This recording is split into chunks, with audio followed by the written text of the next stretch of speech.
How's it going, YouTube? E30 Source. I know I haven't made a video in forever. Finally, it's the summer and I can start cranking out more videos. But today, I figured I'd show you guys how to install new rear sway bar links. Okay, so some of the things you're going to need.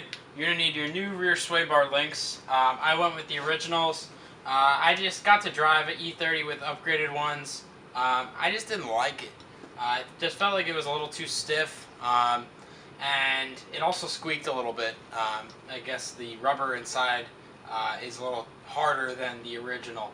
But I just went with the originals. It's only rear sway bar links. I mean, it's not going to make a drastic difference as far as the drivability of the car. Next thing you're going to need is definitely a 13mm wrench. If you have the whole assortment like I do with the Craftsman and ratchets and wrenches, that's fine. You may need a couple extra wrenches, but I would definitely have a 13mm wrench. Also, you're going to need a jack and jack stands.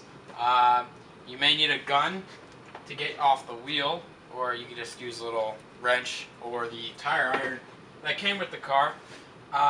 So yeah, basically that's it. And optional but highly recommended is peanut M&Ms to finish the job. Start by jacking up the car and put it on a jack stand because you don't want the car to fall on you. Once you have the car up in the air on jack stands on both sides, then take out the center cap and take out the 4 lug nuts holding on the wheel. It makes it a whole ton easier to take them out with the wheels off. Then take the wheel off and set it aside. Here you can see the old link, which is all worn out, the bushings are all shot, and the rubber's all dry rotted inside. This can give a little clanking noise if you go over a heavy bump or a pothole. Here it is. On E30s, it's actually pretty easy to take off the rear link. You can get a 13mm wrench as well as a 13mm ratchet on either side and just take off the nut and bolt. Then the whole thing comes sliding out.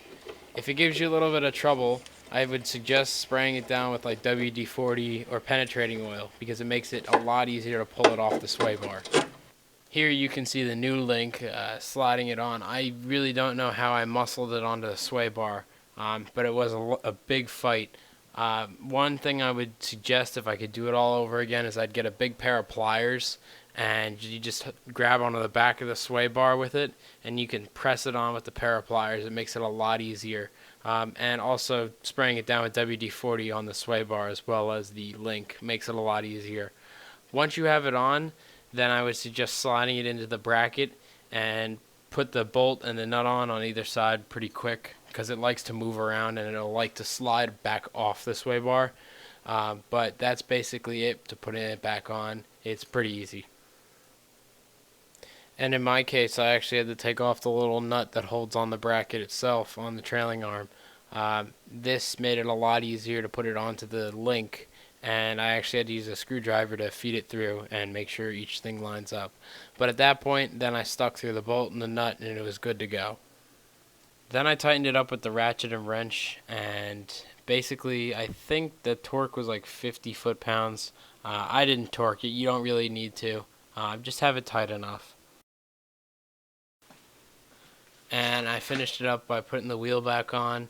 I know on the left side there's the emergency brake cable, and that's supposed to run through a bracket that connects itself onto the sway bar link bolt. However, a lot of those brackets break over time because they are old plastic. So you shouldn't have to worry about it. Just make sure it's not interfering or you don't have it caught through anything. And after that, you should be good. The process is exactly the same, and good luck.